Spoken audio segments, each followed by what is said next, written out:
இந்த சமூகத்தில் ஏற்பட்டிருக்கக்கூடிய மகா பெரிய மோசமான எண்ணங்கள். நான் அதனை பயன்படுத்துவது கிடையாது. நான் ஜஸ்ட் பிசினஸ் பண்ணுகிறேன், வியாபாரம் பண்ணுகிறேன், முதலீடு செய்கிறேன், லாபங்கள் எடுக்கிறேன், அவ்வளவுதான். மதுபானம் ஹராமாக்கப்பட்டு விட்டது. ரசூலுல்லாஹுடைய சஹாபாக்கள் ஒருத்தர் கைசான் ரலியல்லாஹு தஆலா அவர்கள் மதீனாவில் இருக்கல்ல, குர்ஆன் வசனம் தெள்ள தெளிவாக மதுவோடையும் போதையோடையும் தொடர்பான வசனம் இறக்கப்பட்ட பிற்பாடு அந்த தருணத்தில் கைசான் ரலியல்லாஹு அவர்கள் மதீனாவில் இருக்கவில்லை. சில நாட்கள் கடக்கிறது. கைசான் ரலியல்லாஹு அவர்கள் ஷாம்ல இருந்து கலப்படம் இல்லாத பியோ வைனை எடுத்துக்கொண்டு மதீனாவுக்குள்ள நுழைகிறார்கள். அன்பு நபி அவர்கள் முன்னால் இருக்கிறாங்க. யா ரசூலல்லாஹ், நான் ஷாமுக்கு சென்றிருந்தேன். யா ரசூலல்லாஹ், ஷாமில் இருந்து நான் பிஷராபின் ஜய்யித், ஹை குவாலிட்டி வைன் கொண்டு வந்திருக்கிறேன். கைசான் ஜிலாங்களை பார்த்து சொன்னாங்க, கைசான், நீங்க மதீனாவில் இருக்கல்ல, அது ஹுர்ரிமத் பஅதக், அது ஹுர்ரிமத் பஅதக்.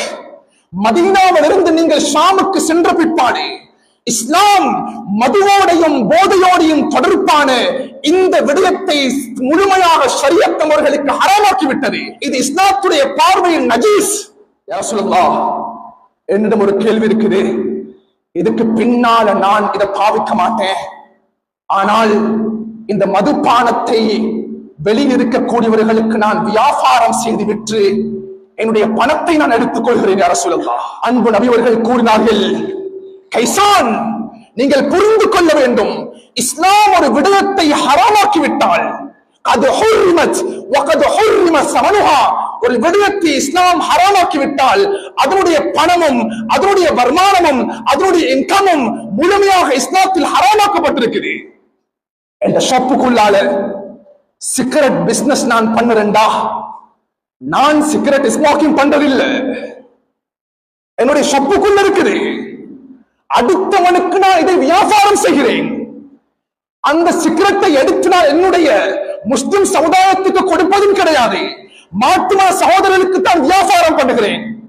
கண்ணியவர்களே, இஸ்லாம் ஒரு விடயத்தை ஹராமாக்கி விட்டால் அதன் மூலமாக எந்த விதமான வருமானத்தையும் அந்த ஹராமாக்கப்பட்ட செயல்பாடுகளிலிருந்து எடுத்துக் கொள்வதை இஸ்லாம் ஹராமாக்கி இருக்குது. அது நஜீஸ், அது அசுத்தம், அது அழுக்கானது, அது அருவருப்பானது.